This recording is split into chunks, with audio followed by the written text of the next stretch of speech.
Welcome everybody to another edition of Hot Program. I'm your host with the most, all the way from the East Coast, and as always, good people, I am in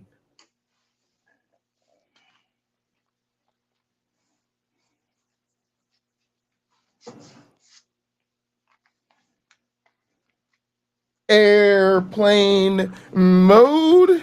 And now a man who thinks he wouldn't feel fat if he was in zero gravity, a man who lost 11 pounds in a week, a man who needs no introduction. How you doing today, my one black friend? I'm doing very well, Pocket Locker. How Con- about yourself? Good, good. Congrats on the weight loss. I need to do the same. Well, I was doing about 65 hours worth of work in my yard and skipping meals that got me there. Oh, all right. And being dehydrated in the desert heat and finally taking the pill that yanks the water out of my body. So it was a concerted effort. Yeah, that's definitely it's definitely the way to be. Hey, none of us are getting any younger, so all of us need to be getting more health conscious and active. Yeah, Uh, I'm borrow this phrase from someone else, but I'm aging like a banana. That's me. Old and soft. It's just That's but funny. great for banana bread, I guess. All right, thanks to everybody, the early birds that are in the chat. I see No, thank you. Ryan and PC and look at the trees. And who else we got in here? Kyle and Carrie Ann. Appreciate y'all. Thank y'all so much for coming in and getting us started. All right, let's jump into today's topic so we have plenty of time. So what we're gonna be reviewing is a video from the I've Had It podcast news. Now, I have very mixed emotions about the show. Um, I like the show. I like the ladies that host it. Um, I agree with them on pretty much all of their stances on issues. So it's not that we have necessarily political disagreements. It is also not a disagreement necessarily about tone, which is, or for the most part, um, they've become really popular recently, not just Hmm. because they they do a good podcast and they're good at critiquing the The orange the one. the Trump movement, but I would say they're also very popular because of the tone they take. That they're not afraid to call MAGA, a bunch of limp dick beta cucks, and I'm not exaggerating. Yeah, it's Um, pretty much their way. what bothers me is actually not even them. It's like most other things, y'all. We really do need to have a broader critique of the moment that we find ourselves in. And I get frustrated feeling like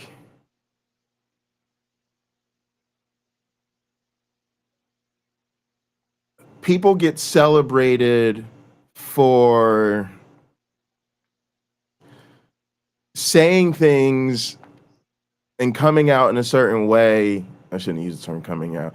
They for presenting a certain way, and it feels like back to that conversation about who gets to present that way and be rewarded for it. So it feels like, again, a lot of us smaller creators, we've been taking that tone with these people. We've been on this tip about being direct and aggressive with these people. And we are constantly shunned, ostracized, told we're a woke mob, told we're canceling people, told we're divisive, told that we're ruining communities. Okay. But when middle-aged white ladies say it, people receive it very differently. And everybody's like hair on fire, super excited. Let's give them the Nobel Peace Prize because they'll say things that apparently when Uncle Bobby says it, he might lose his channel.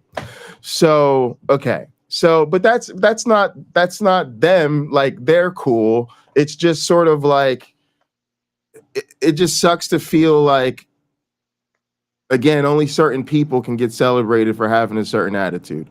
But that's not neither here nor there. Where the reason all of that matters for today's conversation is because I want people to notice that even in this moment where they're taking down closeted LGBTQ people on the right, on MAGA, they do so in a way that stops short of criticizing Christianity.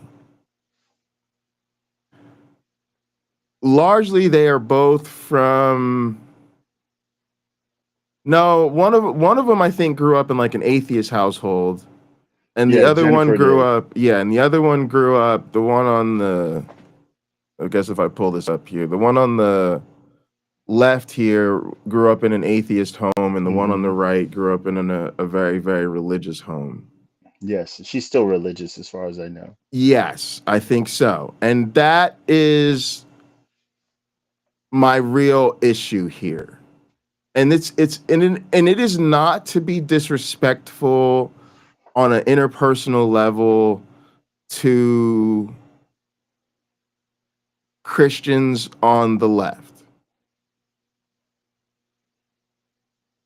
But I would respectfully apologize to Christians on the left and say, sorry, it's not about you right now. Hmm. And unfortunately, I know you would love to stay comfortable in your Christian identity, but right now we have to fight against a very specific form of fascism. It is a religiously motivated fascism, and it is in particular a white Christian fascism. And we sometimes say a little bit too much about like white evangelical, because in reality it's become a broader coalition of uh of religions. It's, you know, many of these people now are Catholic, many of these people now are Mormon. You know, they're sort of a broad coalition of um Christian movements that participate in this whole thing. And for me personally, I just can't really feel like anybody on the left is really a badass or is really taking it to MAGA if you are not willing to have the broader critique of religion. First off, let me say, I think that critiquing religion is the beginning of religion. It's sorry, the beginning of critical thinking. It's the beginning of skepticism, but it's also the most foundational thing. If you are a critical thinker about everything under the world, if you need rational arguments that make sense and connect to each other and good evidence for everything in your life, but you are willing to swallow whole cloth a humanoid being that existed before the universe spoke the universe into existence, and a Jew had to die 2,000 years ago and be dead 3 days for your sin to save us from his own plan. That and you're overlooking, all of the murder and genocide and slavery and hatred and all of that stuff that we talk about on this channel quite regularly when it comes to the Bible. I'm just sorry, like you didn't make it. You didn't make the cut. It's probably not your fault. It's probably not your fault. You probably grew up in this American culture, and Christianity was not something you could question or challenge. And so you find yourself 45, 50 years old. Maybe you left, some super hardcore MAGA right wing racist Christianity, and now you've moved on to like a non-denominational, somewhat more mixed congregation, like love everybody and serve the community Christianity. Like, cool. Like you've been on a personal journey, and that personal journey has absolutely led you to make some improvements in your life, and I'm very happy for you.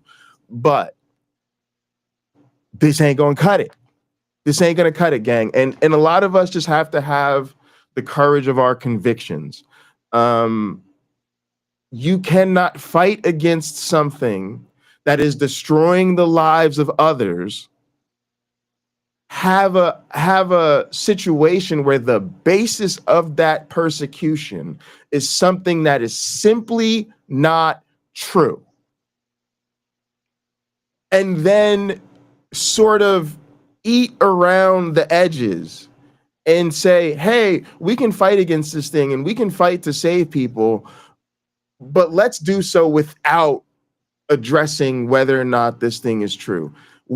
As soon as you start to do that, you've already lost, you've already been manipulated, you're already dealing with narcissistic religious tendency, and you are cowering to the mask. You're saying, I really don't want to make those people uncomfortable. I really don't want to have to be uncomfortable. So let's find some other way to combat this. I'm sorry, y'all. If I were to accuse you of doing something terrible and then say, now here comes the pain as a result of that thing that I'm accusing you of doing, and that thing is not true, that's all that would matter to you. That is all. You would be getting a lawyer. You'd be taking me to court. Why? Because no one wants to face consequences for something that is not true. If I fire you, my one black friend, because you show up late to work 3 days a week, every week, and I'm so fucking sick of it, I just say you're done. You're done. You came in late 4 days this week. You will never receive a paycheck from here again. Please go home. You're done. Mm-hmm. If it turns out that you show up to work on time every day and have the punch cards to prove it, you are not going to accept this. You're not gonna sit around and say, oh, well, it's okay. I understand. You believe I'm late all the time. And since you sincerely think I'm late, I guess it's okay that I'm gonna get kicked out of my house. Mm-hmm. No, my lawyer will take care of it. Yeah, my lawyer will take care of it. Why? Because the truth matters. It does. And I'm sorry, but if you're watching other people be persecuted and it's behind something that isn't true, and you can't turn to the persecutors and say, I know you think you're doing a good thing, but the very motivation for your behavior is something that is not true. And since people are being harmed behind this thing that is not true, it is more important that we address the truth of the issue so that we can stop the oppression of these people than it is to make the people who don't want to hear this comfortable. Your comfort is not the priority when somebody else is suffering. And further, your comfort cannot be the priority when your comfort relies on something that is not true. Now, if we are to be grown adults who are trying to work together to establish a better world that works for all of us and allows us to work together, we have to be able to have that conversation sincerely. And it is a problem if we are going to make heroes out of commentators and media people on the left. I think I'm happy to see people on the left growing. I want to see them making money. I want to see them having a healthier media ecosystem, because all of those things are necessary as part of this very real fight against fascism that we find ourselves in the middle of.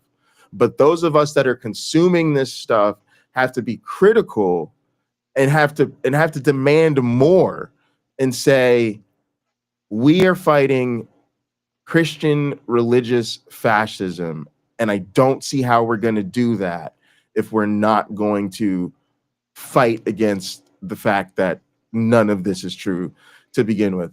So that's the setup for today. And of course, I'm going to let my one black friend get in here before we get started. I can't agree with you entirely. I can be critical in a different way. Um, it seems like some conservative Christians, I mean politically conservative, are unwilling to call out the other side for not actually, the ones who aren't conservatives, right? The ones who are, as Jesus would call them, actual Christians, are afraid to call out the conservatives for, hey, look, why are you persecuting all these people in your country who came there to have a better life? Why are you doing that? I said not to. The Bible says not to. Why are you complaining about all these people who can't feed themselves or house themselves and need help? I said not to. I said you take care of those people. Why are you taking benefits, medical benefits away from, and just goes on. And Jesus, we can see where Jesus literally gave the opposite example. He's not taking things away from people other than their sins. He's providing help where it's needed. He's standing in the gap as opposed to widening it. And yet there are people who will stand up on the conservative side and likely on the Democratic side too, and say, well, Jesus was wrong. Again, we had it in an episode. Where are you getting all these liberal talking points? A minister was asked that. This is in the effing Bible. It's right there in print for everybody who has one to see. But what's being happened, and people aren't aware of this, is they are being used.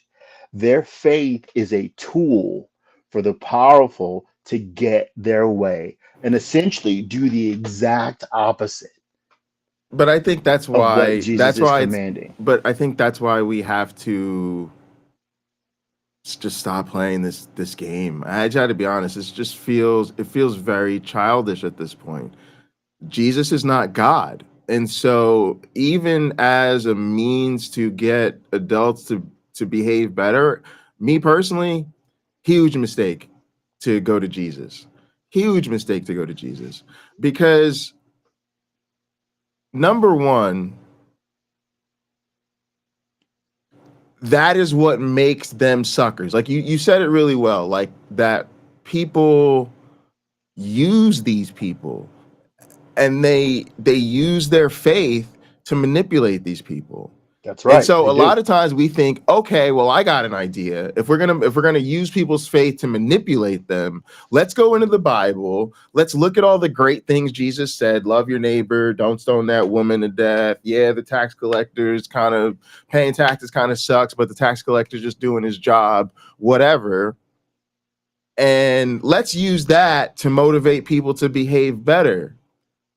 Well, number one, that doesn't work for me because number one, it's not true. Jesus wasn't God. And so I don't think he should be worshipped and put up on that stance. And you can't do one without the other. Right? Like Can I if I say to you, like, read some MLK letters and think about following some stuff he said, nobody thinks he's God. You're not being asked to worship him. You're just being asked to like read his ideas and evaluate them. How could I put Jesus forward as an example without reinforcing people's faith? You that's a tough one, Pocket Locker. I think you may have asked for something that's extremely difficult. So, like yourself, I think I go a step further than you. I don't think Jesus was real at all. I think he was fictional. And I've gone super critical with that. When I read the Gospels, it's clearly like a middle school or high school level writing exercise where people were given a set of parameters. You have to have these story points, but you can all write different stories. But these are the story points I want you to be consistent with. And when you're done, it feels like truth, right? They did really well, and other people, as we know historically, enhanced what is in the Gospels. So at the core, I believe it's all made up. All made up. It doesn't mean you can't have good lessons in it, right? The woman taken in adultery, one of the best examples in the whole Bible of looking at your own actions before judging other people, So I would say right? it But does. hold on, Go ahead. All let right, me go just ahead, go say ahead. this. Its its power is in that often it is relatable. It is a guide when people don't know what to do with themselves. How should I direct my life? What should I do? Who am I really? How do I get what I want out of life? It is great for that if it's a resource you have, right? If it's a book on a shelf some darn where, if you've been sitting in those Sunday school courses for decades, if you've been going to church for decades, it is your reference for a lot of, it is their reference, not yours, for a lot of those people of what to do. So in a way, since it has been reliable, and well, to some degree, because you can pray for $1 million. There's not a lot of millionaires going to church that have prayed for money. They just don't have it still. Um, but the idea that they're going to get what they need from God, in my opinion, it's poorly placed faith. You go out there and you work for it, and you might get it. You might not, but you go out there and you work for it. There's no God poofing a new car into your garage. And if you get one, you can thank God for it. But are there payments? Well, if they're payments, it's not God, it's you. So You did that. so this is what I encourage people in our audience to be thinking about, because ultimately we do these shows to influence each other in our audience. I don't know the ladies at iHip News, and they will probably never see my show. So this is a conversation for us to think about amongst ourselves. But this is everything you mentioned to me is why we can't do this anymore. Um, and I mean this sincerely. Like, what I am trying to think through is how to behave and do things differently going forward. And I think we all owe it to ourselves to consider that possibility. Mhm. And for me, the the sort of collaborating with a more liberal flavor of Christianity has just not worked. And the problems I see are really some of the things you mentioned. So first off, I don't think you can go to the Bible and use it as an example of some good lessons and teachings and stuff. Um, some of this I feel like should go without saying, but I have to say it because Say it. when you're broadcasting, people take everything out of your mouth so literally. But I do Mhm. understand at some surface level that many, many, many stories that have great moral lessons or moral heroes and characters also contain horrible things, right? So you can have a story of a people being repressed, enslaved, genocided, R worded, all of that stuff. Um, and really it's a superhero story, right? And then Superman comes and saves the oppressed and da da da da da, right? So you can look at that story and say, well, this story contains genocide and war and all these terrible anti-humane things, um, and it has a hero, and you're fine with that, but I'm saying that it's not okay to do that with the Bible. And I would say, yes, absolutely. That's absolutely 100,000% what I'm saying. Why? Number one, when it's a fictional movie or story, we know that already. We already know that this is just a movie. It's just a story. Mm-hmm. And the purpose of the whole thing typically then is the depiction of the hero, and the hero saving the people from all of this or stopping the big bad or whatever it is. So there's no moral ambiguity here, right? It's literally the purpose of the fiction is to do that. The other thing is, when it's nonfiction and that happens, this very real, world leader who, people have, positive feelings about, also has this sort of negative past, and they did all these terrible things that you didn't learn about in school or whatever. Even then, at least it's a true story. It's just about a person, and again, we're just trying to accurately assess and understand the history.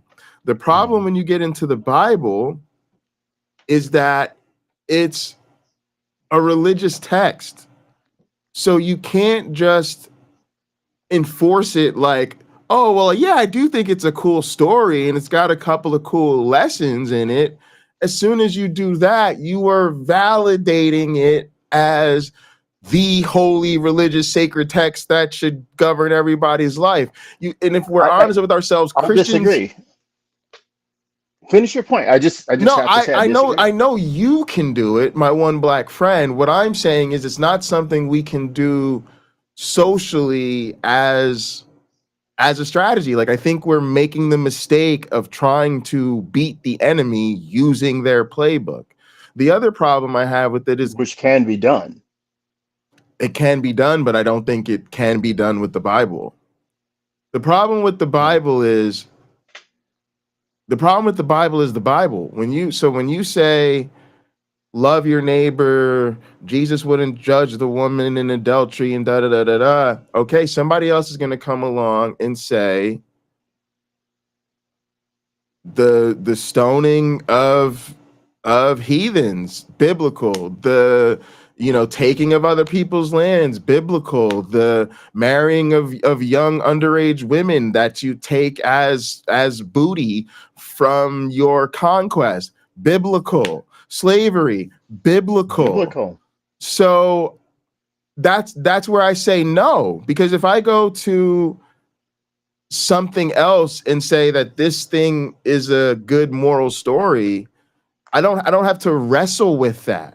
And I think you are lending credibility to, quote unquote, there's good in the Bible, and you have to be honest. Maybe you, as a very educated person, can compartmentalize that.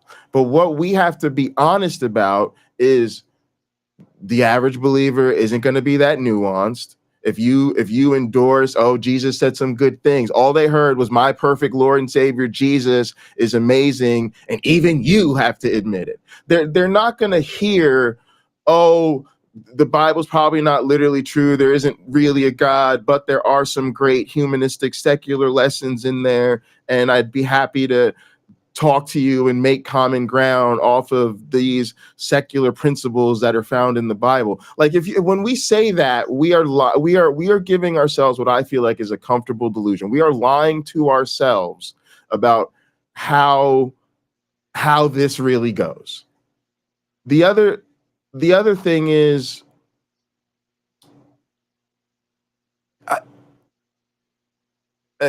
again, it's not true.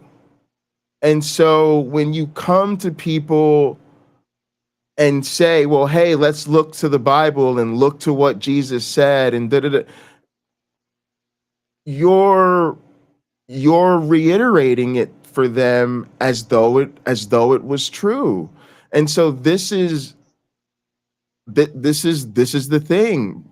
Once that's the framework, the other side feels perfectly justified then in, hey, you said you want to play the Jesus game. Let's go to the Bible. And they're going to go and find the terrible, horrible things every single time. So at some point, the Okay. rest of us just have to say, like, this isn't true. And saying something isn't true is our most powerful option when the consequences are so high. Okay. So I'm in the middle of Pocket Locker knows this. Many of our regular audience members knows this. You've heard me for months talk about selling my house. We're not even finished packing. It's been 5 months. Packing should be done. So I finally got some pros in there that I had to pay, and they're getting it done. I'm getting pictures constantly. I have right now, this is happening. I have friends show up to pitch in and help, and I'm being asked by my wife, what should they be doing? I'm like, you got to be kidding me. Packing. That's it. Get everything out of there. So now I'm directing 5 people from here while I'm trying to do a podcast. That's ridiculous. What I get from listening to you is I'm doing the exact same thing. I'm expecting everybody to know what to do as if they were me doing it. So I guess I need to make some freaking instructions on how to do this. So here's what's going on. Here's why I say it's a viable thing to do.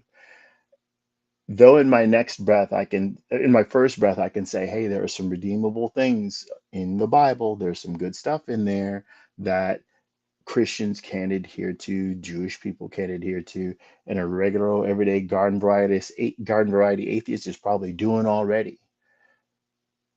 I can't negate the fact that there are horrible, disgusting, anti-humane things in the Bible. I can point those out. They are not useful when I'm trying to get those people to not discriminate against people who are of a different sexual preference or ethnicity or are poor or have some sort of disability or so on. It is not useful for me to bring up the stuff that I would bring up if I'm trying to show them why their religion is wrong. If I can use what they love about it, right? To get them to do things they are not doing that I appreciate about it, then I need to do that. I But can then you save the two are conver using their Hold religion on, to hold on. manipulate them. Go ahead. Absolutely.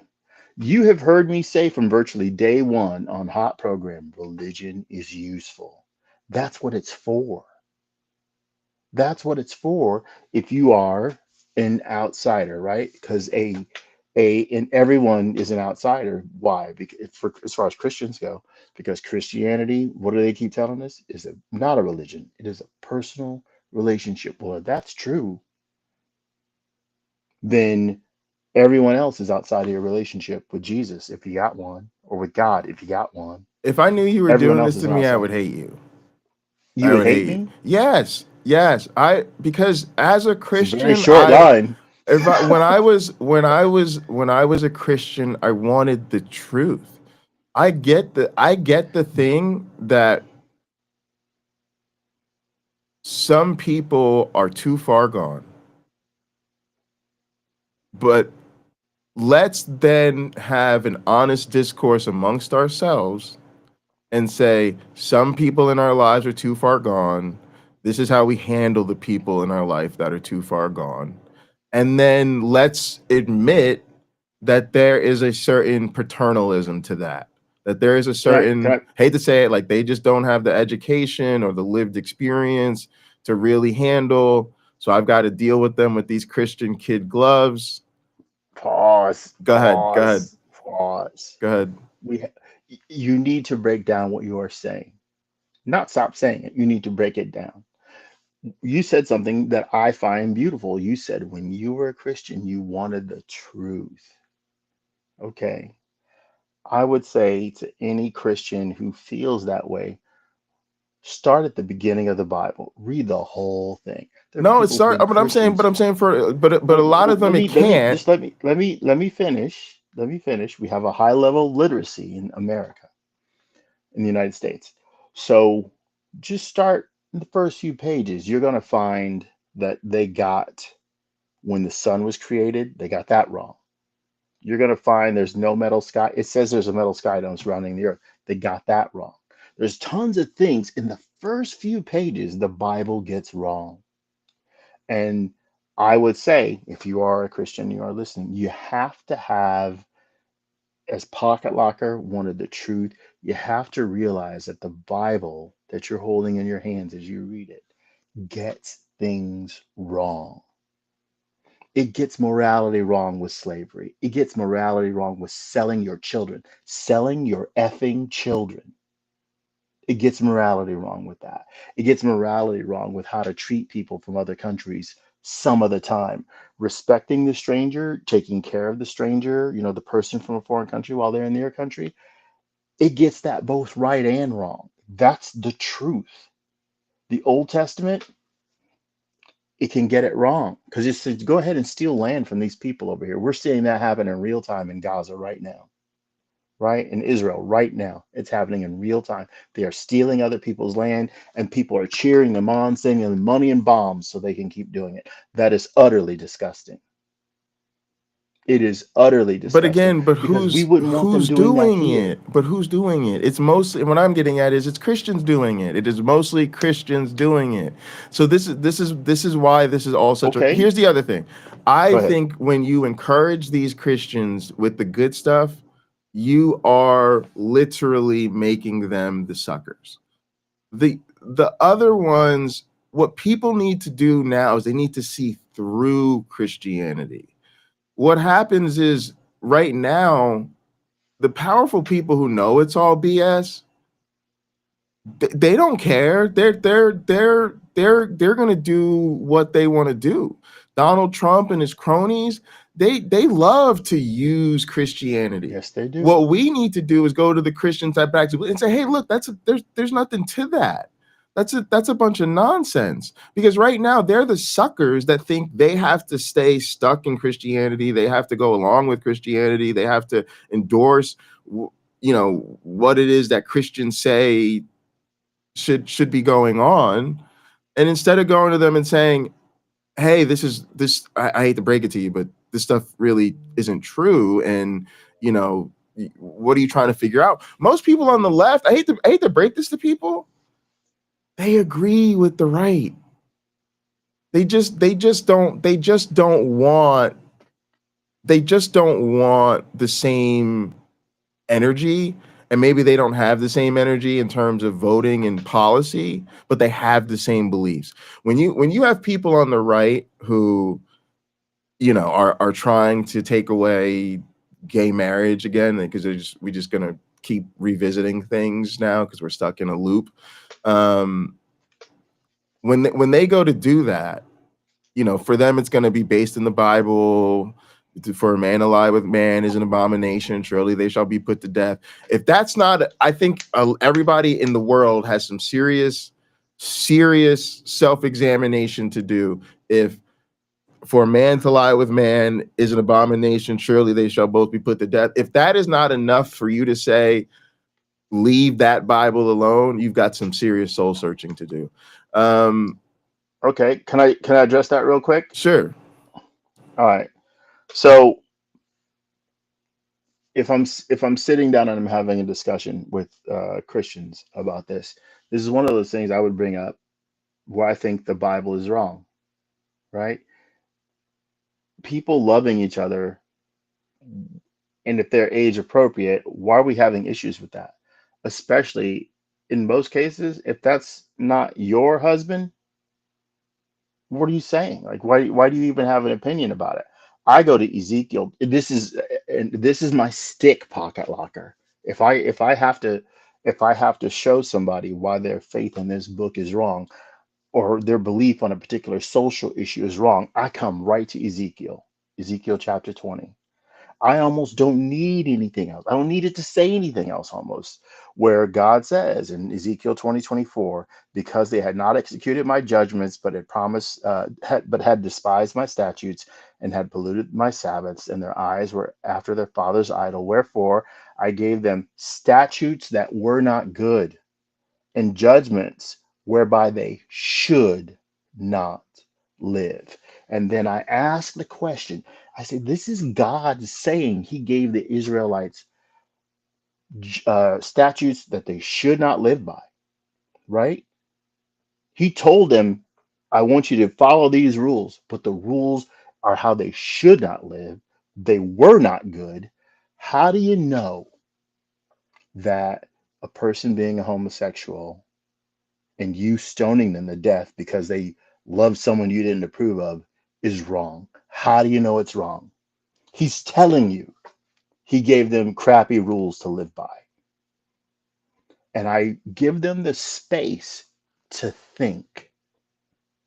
You That because a modern person, right? People, you learn some of your preferences. Like, I don't like this, I like that. You learn those things. And sometimes, and I've seen this again and again with religious people, the opinions they hold were handed to them, and not, they didn't get those opinions through living. They didn't get those opinions through their relationships, their friendships, and such. They got it because somebody standing in front of them told them. They got it because that what I brother think is you're told them. conflicted. It sounds like you're conflicted, and I think because of your relationships. I think when you have good relationships with Christians, you think the Bible is good to be used to reinforce the things that already make them good. And when you're dealing with a Christian who you don't agree with, and you're debunking Christianity, um, then you're able to use the Bible effectively to show them essentially that the Bible's silly. Um, I don't have a problem Or with using worse, the I don't have a problem with using the Bible to debunk the Bible.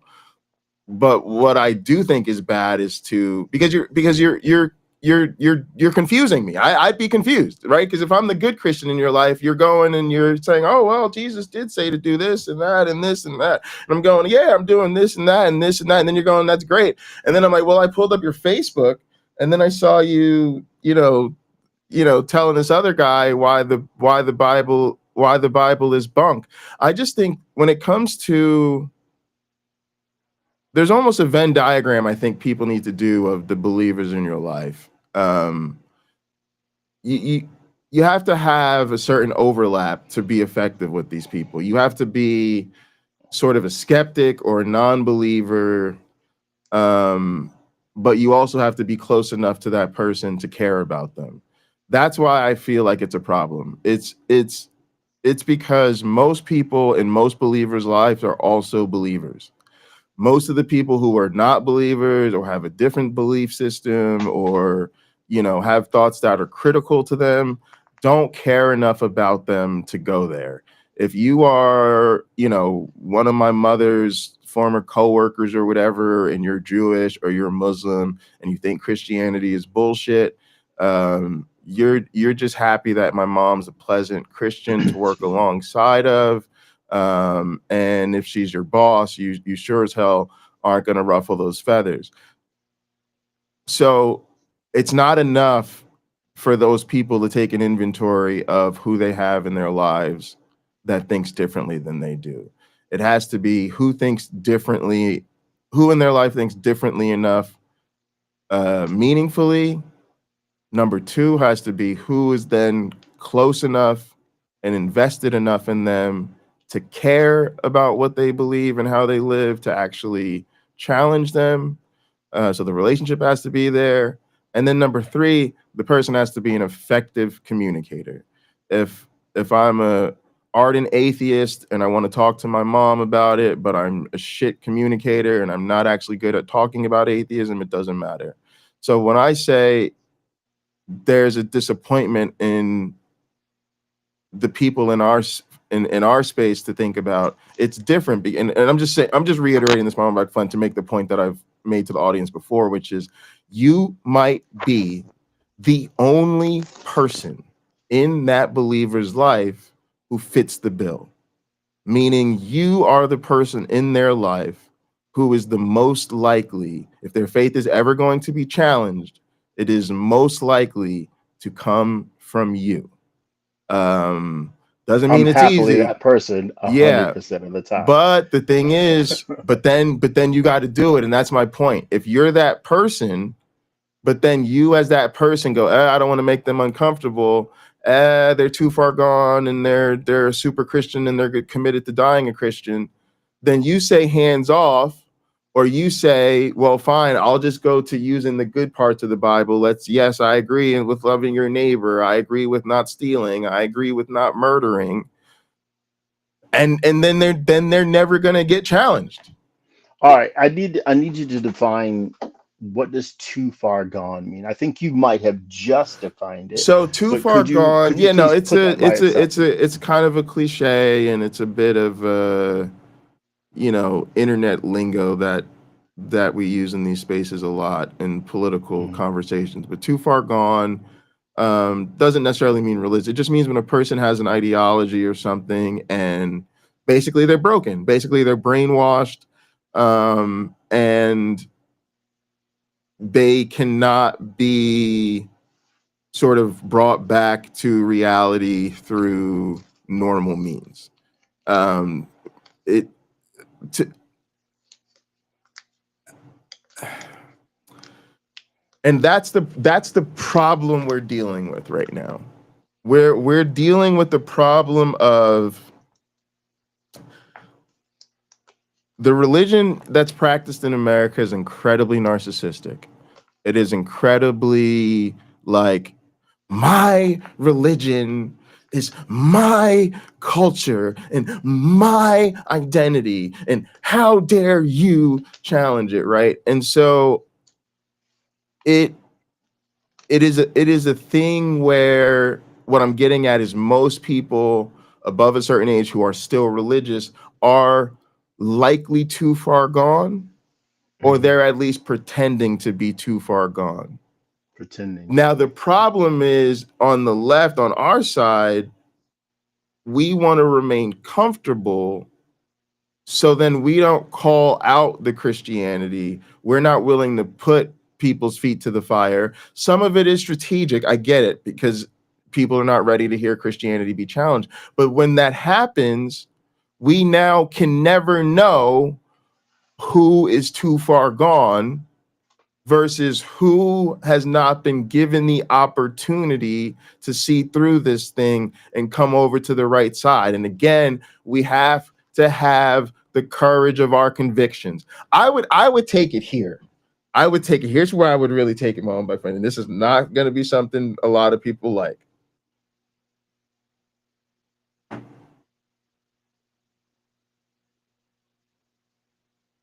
In some sense, it is my obligation,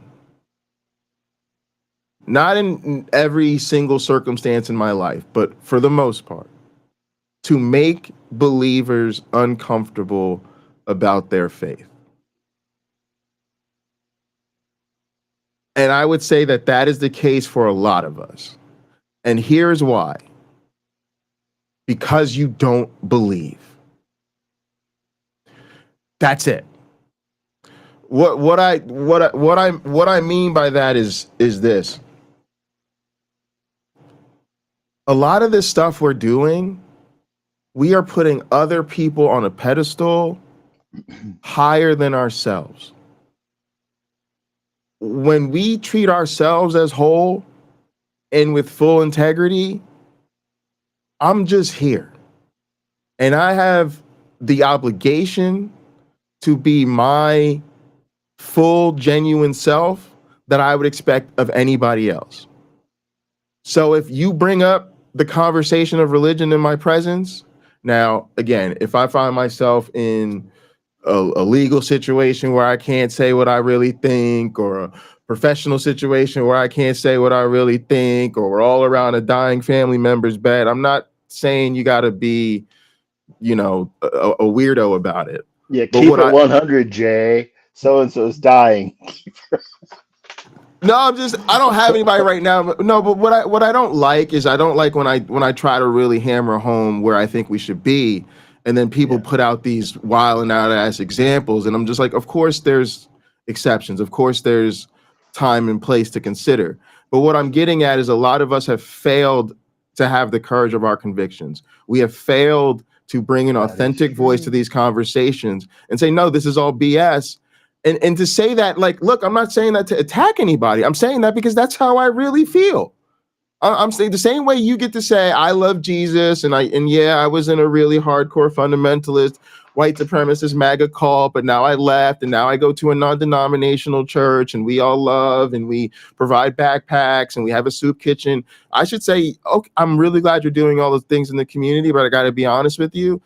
I don't think Christianity is true. And I think your church and all those good things you are doing, you are reifying the power, prestige, and authority of Christianity in our society. And it is accelerating and exacerbating all of the problems Christianity is causing. So that's the real issue at the end of the day, is All all of right, those. pause, pause, Go pause, ahead, go pause, ahead. pause, pause, pause, please. Based on what you just said, are you saying that any of these good actions, right, good non-denominational actions, give oxygen to the people who are doing it wrong, A right? It hundred. makes them look good Yes. too. Is that what you're Yes. saying? Yes. And Okay. And also it's in you'd rather strip away the religious label from the good actions because for us, the religion isn't true. Um, and this is just altruism. This is people coming together saying, hey, we need to make a difference in the lives of other people, and we want to. So we're going to actively band together Woo! and do some things that are Oh, lovely. oh, you hit on it, but you don't even know. Let's go there now. All Let's right. talk about let's talk Because about I've done that. altruism, I've because done that without the. this I really didn't need talks the, about. to put it in Jesse J terms, I didn't need the Christ tag to do that. She didn't need the price tag. I didn't need the Christ tag. Just doing good for the sake of goodness. All So right, go ahead, Dr. so Walker.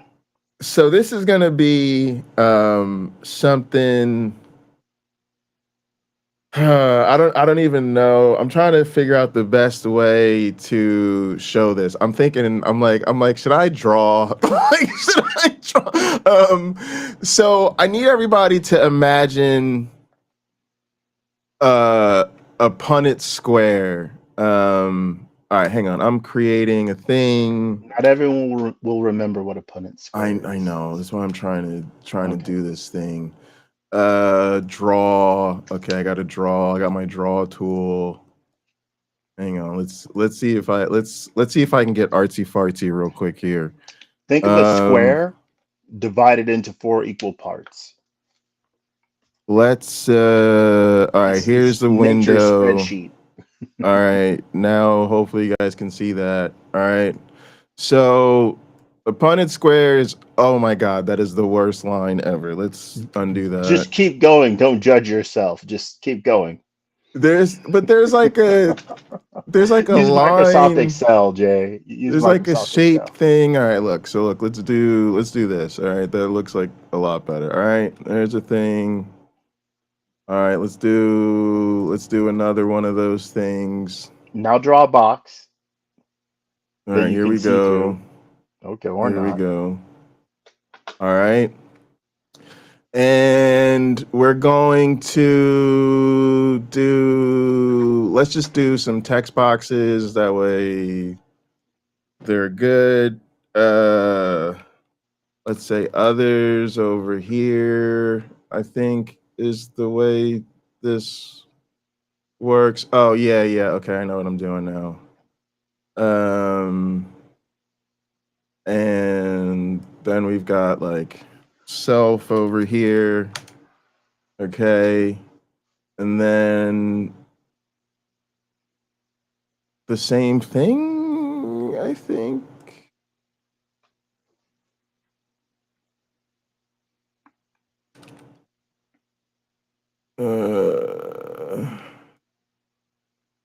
let's see if this works.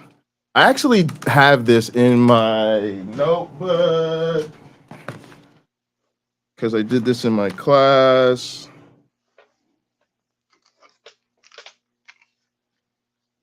Others. Oh, I know what I'm supposed to do. Okay, hang on a sec. Don't worry, y'all. Y'all see where this is going in a sec. Very important. This will be one of the best things we've done on this channel. All right. So others is gonna go here. Self is gonna go here. And then we're gonna do little tiny. This is a minus. Insert text box. This is a plus. Okay. Down here, go away.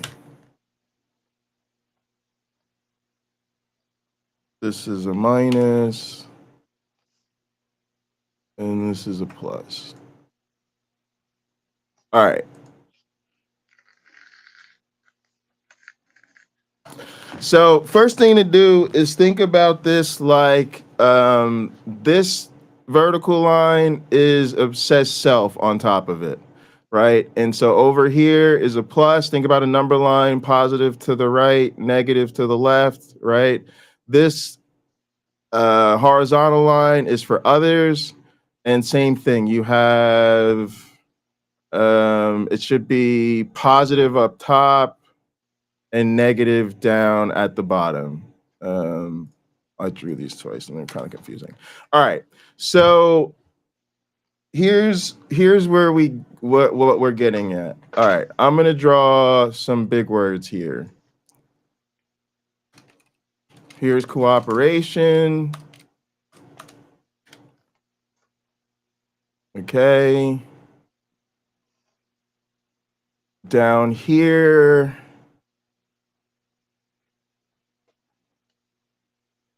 is what we would call selfishness. Over here is what we would call spite. God damn it, give me a text box.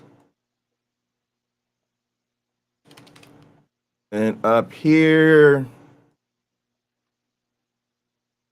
is what we would call altruism. All right. Now, why did I draw you all this? This is a Punnett square of behavior. It's how we model behavioral ecology, and we think about a behavior in terms of the thing that's behaving. We call that the self, and the effect on others, right? And so simply, to put it simply, if you have behavior that benefits you, it's positive to you, and it's a positive to others, right? So it's on this, it's over here in this positive space. We call that cooperation. I do something that benefits me, it benefits my one black friend. We both do it together. We call that cooperation. Down here, if something is, I think I have the axes. I might have the axes backwards. Yeah, so this is something that's positive for the self, but negative for others. We call that selfish. I probably got the axes wrong, but the Punnett square is right, so who cares? All right. So let me look at this damn thing. Whatever. It's fine. How do I put this in the right space? It's got to be self, positive, negative for others. Why did I put this here? I think I did the axes wrong. Yeah, because it should be positive for you and negative for them. All right, anyway, now over here, if something is negative for you and negative for others, we call that spitefulness, right?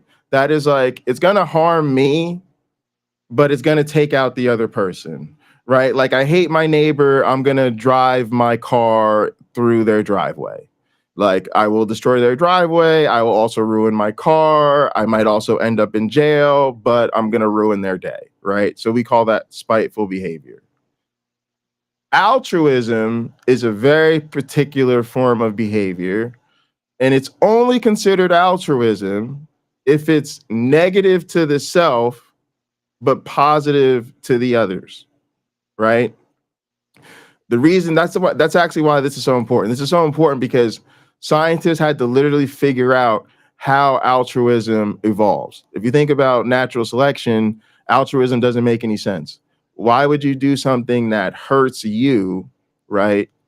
To benefit others when supposedly like that would harm your fitness, right? The answer is what we call kin selection and basically relatedness, right? I will do things for others if there's like basically an indirect benefit to my lineage or whatever, right? And this explains why people are more likely to make sacrifices for their children than they are for their nieces and their nephews, or why people are more likely to make sacrifices for their grandchildren than they are for some random stranger on the street. That relatedness and the difference in relatedness actually serves a function of predicting how likely we are to be altruistic. All right. Now, why did I bring all that up in this context? Well, the reason is actually quite straightforward. Let me get our setup back. Christians aren't being altruistic. And I need people to understand when I say this, I'm not being, when you do the backpack thing, but you do it so people will come to church on Sunday, and ultimately it also helps your church justify not paying taxes. That's what bothers me, because you're not actually being altruistic. You have an ulterior motive and you are taking advantage of people. If you really wanted to impress me, just give away the backpacks. If you really wanted to impress me, have the soup kitchen not on the church grounds, but across the street from the church or around the corner from the church, have nothing to do with the church, and don't be, promoting the church in the soup kitchen. Because if you were really part of this whole thing, you would understand that not only do I think it's not good, I think it's bad. When we think of, listen, everybody needs, if you need a car, chances are somebody had to sell you that car. Be it a parent, a neighbor, a friend, or like most of us, a car dealership. Now, we all know that you can have somebody that gives you a certain value or a certain car. They also give you a great shopping experience, and everything's fine. But we feel a certain type of way about the quote unquote dirty used car salesman who sells us some piece of junk at a cost way more than it's worth. And the only reason they got over on us was because they found out we were vulnerable. They found out we had some financial vulnerabilities, right? And then they buttered us up and gave us cookies and took us to lunch and made us feel amazing during the test drive. And ultimately, they sold us a piece of garbage that started breaking down a month later. We don't feel good about that because we recognize that that person's sort of pro-social behavior, that person treating me well, that person building rapport with me, it wasn't really for my benefit. And it certainly wasn't them sacrificing anything. It was really them getting over on me. And so, yeah, I feel like that's a huge part of the problem is the people that are the good ones are, and I'm guilty of it too. I worked at a church as a youth leader and community organizer. I did all the good stuff. I worked with people's children. I picked their children up from school. I kept their children out of trouble. I helped improve their grades. I did all, and people loved our church as a result. They loved our church because of all of the great things that we did in that community. But when I look back at that, I do regret that. I do resent that. Now you can compare that to the time I spent working at the Urban League of Essex County, which is a secular, just regular old nonprofit. I did largely a lot of the same work. I don't regret that time at all because there was no catch, there was no manipulation, there was no, oh, I'm giving you this tutoring to draw you into the church. It was, no, we're just giving you tutoring. We give you tutoring, we pay the teachers, we do this through government grants, period, end of story. So yeah, I really do think that we've got to stop that, because what that does is it allows the sucker Christians like my mom and our family members, all the Christians that we like, it makes them instruments of this much more problematic faith. And then again, to be honest, it's the problematic version of the faith that is in power. It's always been the problematic version of the faith that's in power. So I think it's another sort of hopeful delusion that skeptics, leftists, progressives, and then liberal Christians can all get together and form a coalition that's going to stop Christofascism without addressing Christianity. Like that just sounds wild to me. I I would not hesitate to tell the same Christian that I'm talking to where I'm not saying the negative things about their faith, right? The negative things in the Bible. Actually, you know what? Let me break it down. Because so many Christians haven't read the Bible, the cruelty of the Old Testament often isn't part of their faith. It isn't part of what they believe because they don't even know it's there. Um, that informs how I deal with a lot of people, just so you know. They are surprised when I bring up certain things about selling your child into slavery and that a girl is worth half as much as a boy child, and how, you know, various issues like that that are tough. When I say there is no firmament, it's a metal sky dome, we know there's not. You know, we have space probes that are, what are hundreds of millions of miles away, if not billions of miles away. They didn't hit the dome on the way out, that sort of thing. We have to understand that, again, anyone with faith, there are things that aren't in there that if they had read the entire Bible, they're required to also believe because it would be part of that. So you have to deal with what's up here as well as what's in the Bible. And if that person is just trying to get through the day, I tend to try to meet them where they're at rather than saying, hey, look, you're deceived. This just isn't true. The Bible allows me to pin a standard on that person. And when I see them not meeting it, I can use their own book, which they tell me they believe in, to get them back on track, if that's what I'm trying to do. If I'm just talking to somebody on an airplane who's trying to convert me, my guard is up and my gloves are off. Like, let's do this, buddy. Let's do this, because you are not probably prepared for what I'm about to show you in your own book. You Yeah, know, I would just there's a say be big careful. difference. I don't I get the strategy, and again, for me it's just changing. It's not it's I've done the same thing. I really thought that was a great way to communicate with my Christian friends. I'm just today in August of 2025 feeling differently about it because we're in such a crisis moment. The other thing is my cynicism's through the roof and I just don't believe these people. You know, Hmm. I don't envy people that have super close relationships with Christians. My you know my the Christians in my life, it's very My family, it's really intense, but most of the other people, they're just kind of like friends or whatever. Um,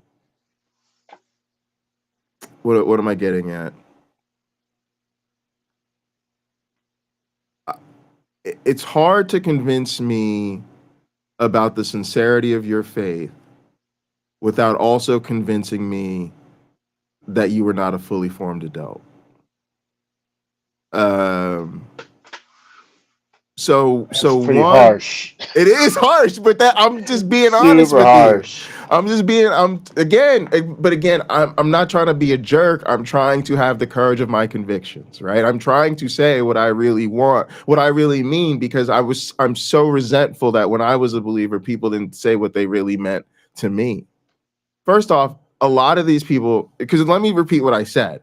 It's hard for me to buy the sincerity of somebody's faith without also being convinced that they're not a fully formed adult. So first off, Hmm. the first part is important. It's hard to convince me of the sincerity of your faith. What do I mean by that? I think these people do know this stuff. I think a lot of this stuff, listen, most Christians don't read the Bible. Sure, I get that. That's Um, true. most of them haven't read the whole thing or whatever. Okay, fine. So then you can say there's a lot of details in there. They're not aware of this, they're not aware of that. Did you know this? Did you know that? Sure. But there's no way to be in that culture, especially not for a substantial amount of time. Okay, if you converted to Christianity at age 35 because of talking to one of your yoga buddies and you've only been in the church for like 3 months, sure, maybe you're still learning. I doubt it, because again, I don't know what church you can go to for 90 days and not get these things. But it's hard to convince me that there are many Christians who grew up in the faith, have been in it for any substantial period of time, and aren't creationists, that don't understand that the Christian doctrine is literally about a God who created the universe by speaking it into existence.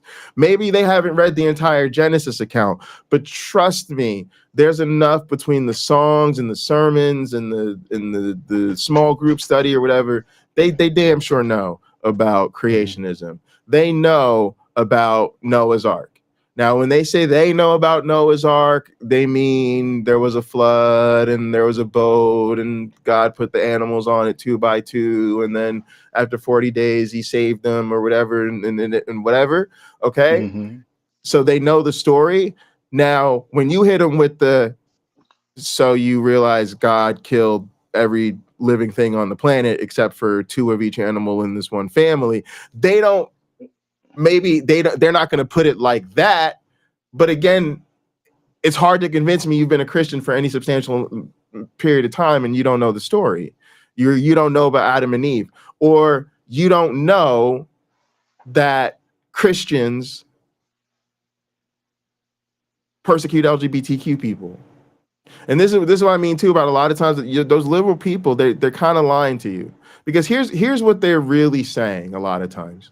A lot of times what they're really saying is, I'm sorry, I'm sorry these other Christians support those policies. I don't have personal animosity towards you living a different quote unquote lifestyle, because that's how they see it.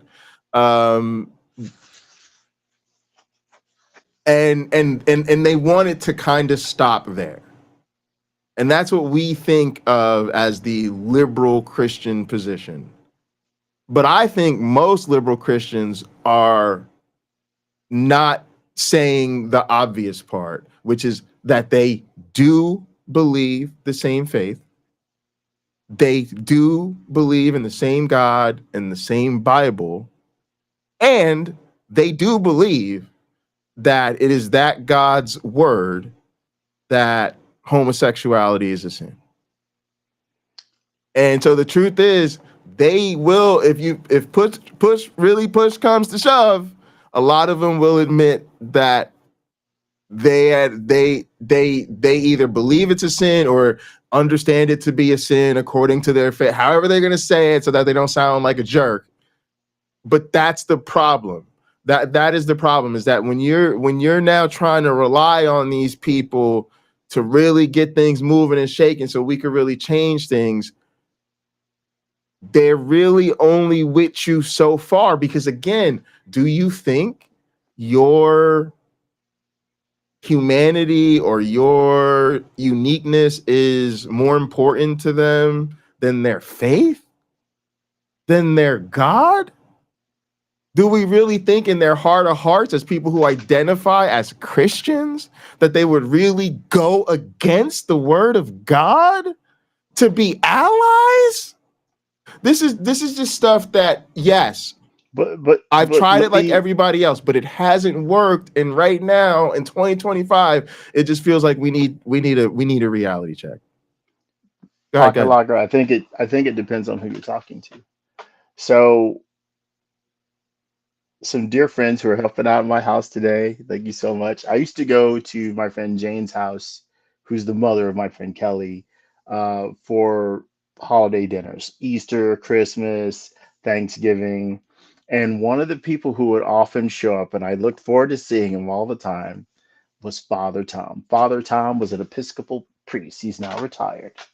And sometimes when pretty much everybody was done eating and it was me, Father Tom, and this guy Earl, we talk about religious matters. And Father Tom kept his faith the whole time. But he did mention something that was beautiful to me. When I mentioned some of the cruelty of the Old Testament, he said, my God wouldn't do that.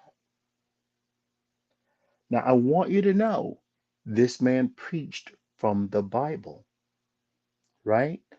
His interpretation of God, and we can get granular with it from guests from different shows we've all seen over the years who talk about how the Old Testament God, there's multiple Old Testament gods known as the chief God of the Old Testament. It's clearly not the same.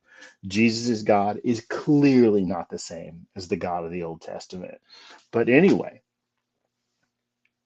his beliefs in his belief system, his God is not doing violence to people. But I could point out chapter and verse.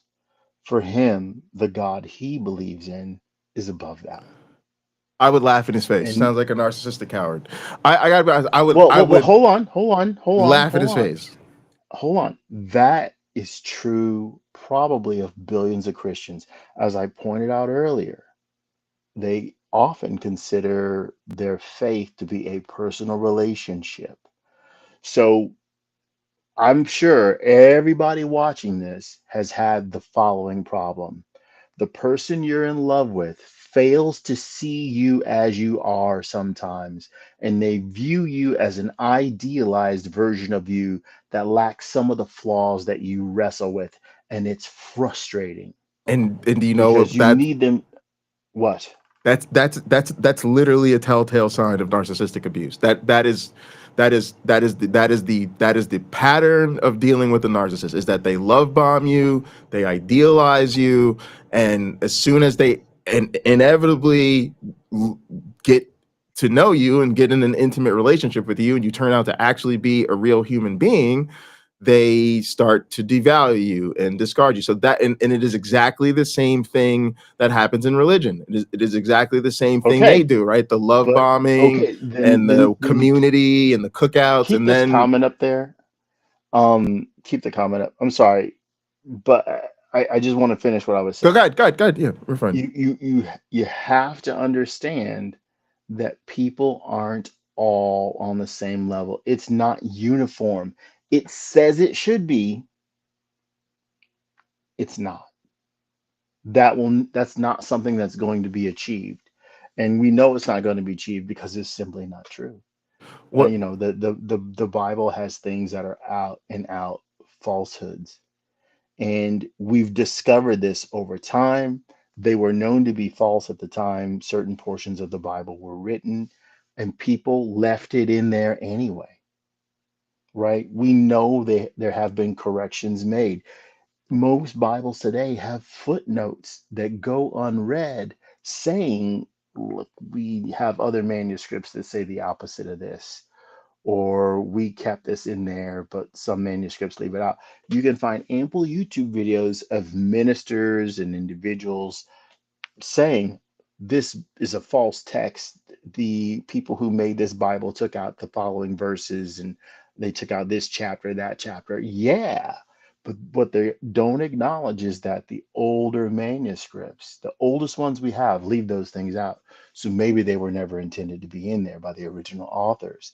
But that's not how they see it, right? They want to be offended. They want to believe that their precious faith is somehow being ripped away by people who don't love God and His Word as much as they do. But they're wrong. That's the It's problem right somebody, now. like you said, somebody wants the truth. The problem in America is that the people that are ruining the world are doing so on behalf of their faith. They are uniquely religiously motivated and religiously indoctrinated. And the problem is that the opposition to those people loves God even more. I couldn't have put it any better. What's to happen is the opposition is supposed to be abandoning God. The opposition is supposed to look at that and say, did they get that MAGA? They got MAGA from the same Bible? Ooh, yeah. Well, I don't love God more than enough to watch the world burn. So if this Bible can produce this MAGA, maybe hey, maybe this isn't the movement for me. No, they didn't do that. Instead, we're the true Christians and we represent the true Jesus and we represent the God of love. And so it's like that's my frustration. That's the title of this stream, right? Closeted uh Christians on my right, closeted Christianity on my left, and I did that wrong. All right, but no, I that to me is the thing. All right, let's read this comment here. Bethany Well, said, okay. Go ahead, uh, Bethany's comment, all right, a please. lot of liberal Christians are also still believers in original sin slash the need for salvation, which means they are still Christian supremacists, even if they're quote unquote more inclusive Christian supremacists. I could not agree more. I I think that we're really in that whole thing. Like, it comes out of Judaism and the whole notion of being a chosen people. I think most Islamists have the same problem. Most of the world's major religions have this problem of the supremacy, and I don't understand for the life of me why atheists don't take that to be more of a serious threat, more of a realization of as long as this Christianity thing is normalized, we will never, ever achieve any sense of equality and fullness of expression as non-believers. Because to maintain the fairy tale of religion necessitates demonizing and persecuting non-believers. It's so obvious to me that infidels and heathens and whoever else, they're openly trying to oppress us. It's so clear to me. But anyway, I'm gonna let my one black friend get in here. Okay, it wouldn't be me if I didn't read a verse from the Bible. Revelation, and there's a better one than this, but this is just the one I found easily. 11:18. So we talked about good beliefs and bad beliefs. Um, there are people actively repealing laws about vehicle emission standards and EPA standards. Okay. This is something the Bible says. Okay. This is Revelation 11:18. The nations raged, but your wrath came, and the time for the dead to be judged. Excuse me. Yeah. And the time for the dead to be judged. And for rewarding your servants, the prophets and saints, and those who fear your name, both small and great, and for destroying the destroyers of the earth. So we could say that a lot of conservative Christians want these EPA laws and regulations repealed so that they could pollute on a bigger scale. But here it is in their own book saying people who destroy the people who do things like that are going to be rewarded. Elsewhere in Revelation, it says if you are one of the destroyers of the earth, you will be punished. Now, this is the same book.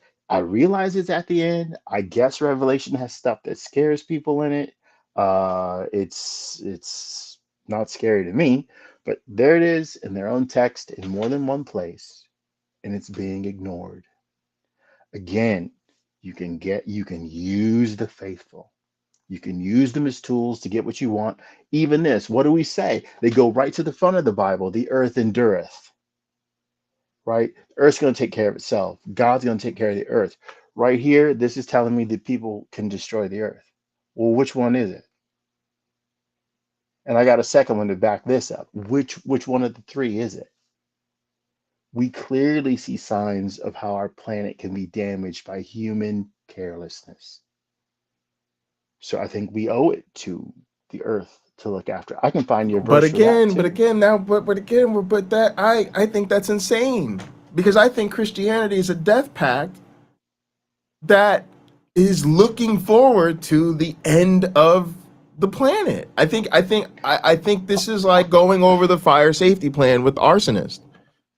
That's what this. I'm serious. I'm Pocket serious. lock.